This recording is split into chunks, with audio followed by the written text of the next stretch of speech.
Veigar, ertu ekki bara mjög ánægður með þannig bara flotta sigur í kvöld? Jú, algjörlega, bara geggjað að geta komið hingað og náð öðrum sigri í röð. Svona út af hverju þið eru með þennan leik allan tíma? Hvað heldur að svona skilja á milli? Sko, mér fannst við spila bara góða vörn heilt yfir.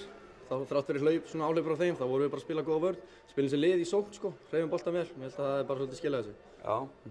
Og auðvitað náttúrulega sakniði hann svona Dwayne, en það var ekki að sjá á okkur í kvöld. Þannig hafið þið einhver breyting á því hvernig það að spila eða hvað? Svo sem ekki, sko. Rúnar er bara búinn að tala mikið að aðrir þurfa að stíga upp þegar hann er ekki og menn eru bara að gera það mjög vel, sko. Og þú varst nokkuð heitur hann til að byrja með og... Bara gott að geta komið og gert það sem þjálfarinn biður um. En að koma tilbaka inn í deildina. Ertu ekki ánægður að vera bara komin heim? Jú, það tók smá tíma þegar ég kom í fyrra, sko, kom mitt tímabil. En fann mig aðeins svona undir play-offs og svo er ég bara hægt að rólega byggja þetta upp hérna. Já.